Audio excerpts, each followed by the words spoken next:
आपने कई बार किताब पढ़ी होगी पूर्णिमा की, या आपने व्रत किया होगा, या पूर्णिमा का व्रत आप धारण करे होगे, तो उसमें पूजन कौन से भगवान की हो? पूर्णिमा के व्रत में किस भगवान की पूजन होती है? तो कहा पूर्णिमा के व्रत में केले के खंभ लगाकर पूर्णिमा का जो अध्यापन होता है, पूर्णिमा की जो पूजन होती है, उस पूजन में शंकर और पार्वती की पूजन की, शिव और नारायण की पूजन करी जाए। शंकर और पार्वती का स्मरण, किसकी पूजन होती है? शिव पार्वती। क्यों शंकर और पार्वती का पूजन क्यों करा जाता है पूर्णिमा के व्रत में? क्योंकि शिव और माता पार्वती ही केवल एक ऐसे हैं जिन्होंने अपूर्ण लक्ष्मी को भी पूर्ण बना दिया। किसको पूर्ण बनाया है? लक्ष्मी। शरद पूर्णिमा के दिन अगर आप शंकर भगवान को एक लोटा पानी अगर शिव को समर्पित कर रहे हो, श्वेत पुष्प को रख कर शंकर जी के ऊपर सफेद फूल को चढ़ाकर अगर एक लोटा जल भी, एक पात्र जल भी शंकर को समर्पित कर रहे हो, तो ये लक्ष्मी के लिए ही तो कर रहे हो। और कौन सी लक्ष्मी? पूर्ण लक्ष्मी। पूर्ण लक्ष्मी। आपको पहले भी कथा में कहा, एक बार भगवान विष्णु के सामने लक्ष्मी मैया ने बहुत तेज स्वर में कह दिया था, नारायण, दुनिया के लोग आपका नाम जपते हैं, दुनिया के लोग आपका भजन करते हैं, पर सत्य मायने में कहूं ना तो मेरे बिना दुनिया के लोगों की नहीं चल सकती, मेरे बिना दुनिया नहीं चल सकती, संसार मेरे बिना नहीं चल सकता। भगवान विष्णु ने कहा ये तो गलत है लक्ष्मी आपका कहना। एक दिन लक्ष्मी को अहंकार आ गया, अहंकार के संबोधन जब माता लक्ष्मी करने लगी तो भगवान उसी समय पर भगवान विष्णु को क्रोध आ गया और भगवान विष्णु ने कह दिया, लक्ष्मी तू इतनी बड़ी बड़ी बात कहती है कि तेरे बिना नहीं रह सकती संसार। मैं तुझे कहता हूं लक्ष्मी तू अपूर्ण है, तू अपूर्ण है, तू पूर्ण कब हो गई? तेरी पूर्णता कहाँ हो गई? लक्ष्मी की आंख से आंसू बहने लगे, आज आपने मुझे अपूर्ण, आपको मालूम है आप मुझे अपूर्ण कह रहे हैं? भगवान कहते हैं हाँ लक्ष्मी मैंने तुझे अपूर्ण कहा। अपूर्णता का मतलब आप जानते हो ना?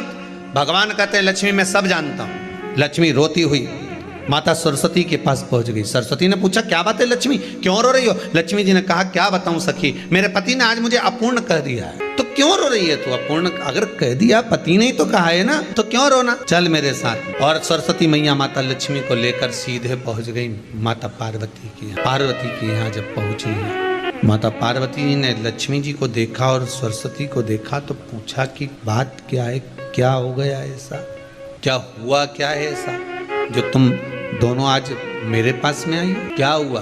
पार्वती जी कुछ बोलती, शिव जी का ध्यान माता सरस्वती की ओर और लक्ष्मी की ओर गया और भगवान शंकर जान गए कि आज भगवान नारायण ने लक्ष्मी जी को अपूर्ण कहा है। अब देखें माता पार्वती क्या कर, इसको पूर्ण बनाने के लिए करेगी क्या?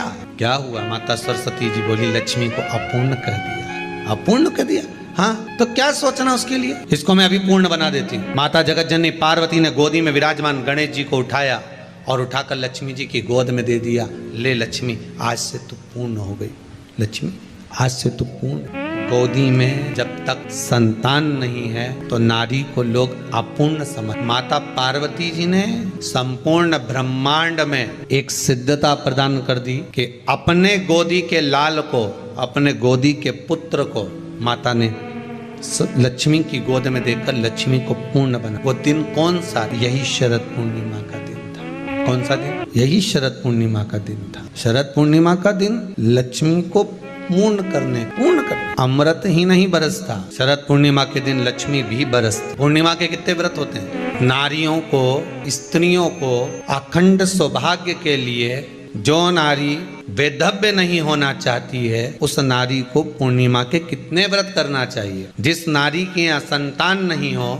औलाद नहीं हो, उसको पूर्णिमा के कितने व्रत करना चाहिए? जिस नारी का पुत्र, पति बहुत बीमारी से ग्रसित हो, लग रहा हो कि ये मेरा बेटा बहुत बड़ी बीमारी में घिरा हुआ है, तो नारी को कितने व्रत करना चाहिए? स्वयं भगवान कृष्ण ने माता यशोदा को द्वापर में भी बताया है कि पूर्णिमा के 32 व्रत होते। कितने व्रत होते हैं? 32। अब आपको किसी ने बता दिया होगा कि 8 कर लो, 7 कर लो, 6 कर लो, 12 कर लो, इसलिए आपने बोला कि 12 कर लीजिए, 32 कर लीजिए। अरे भाई कितना सुंदर संवाद लिखा है। अगर किसी माता का पुत्र मान लो किसी नशे में डूबा हुआ है, कोई नशा कर रहा है और गलत नशा है, आपको लग रहा है कि ये नशे में डूबा हुआ है, आपको लग रहा है कि ये गलत जगह पर डूब गया है, आपको लग रहा है कि मदिरापान में, मांसाहार में या अधिक गांजा आदि का जो भी नशे होते हैं, जितने भी नशे, उसमें डूब चुका है और माँ उसको समझा रही है तू नशे में मत डूब, तू इस काम को मत कर, तू ये गलत कर्म मत कर। माँ उसको समझा कर हार गई।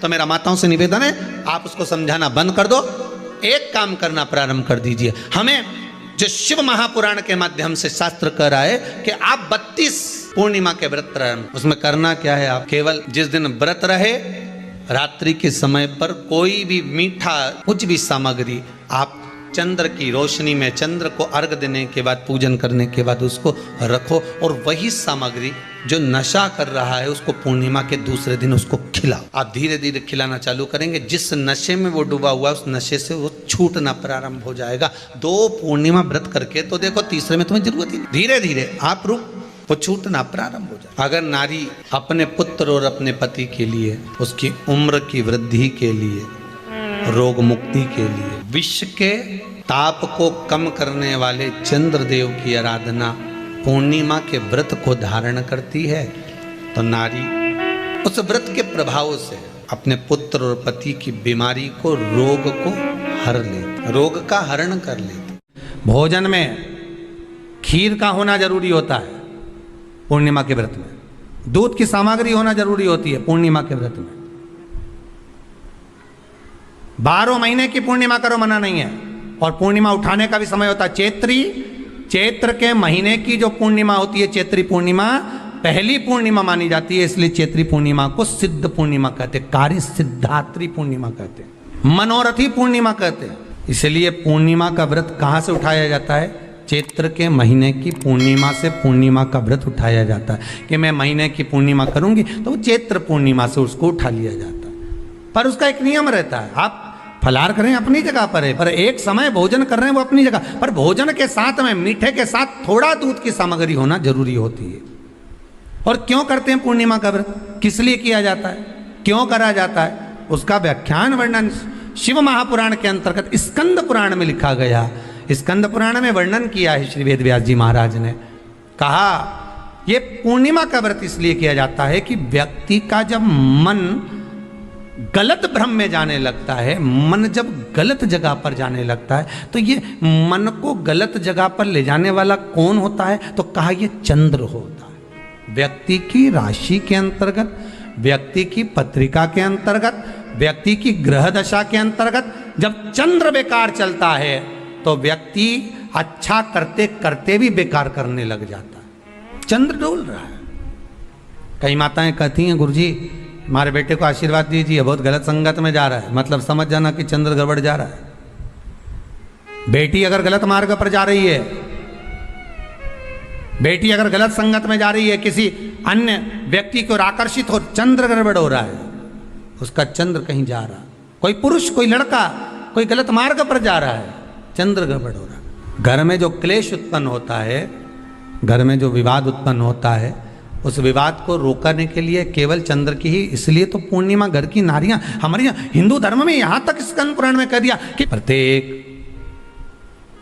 संक्रांति पूर्णिमा को सत्यनारायण की कथा करवाने लगा और ये योनि को प्राप्त हुआ, इस योनि से छूटा, इस योनि में गया।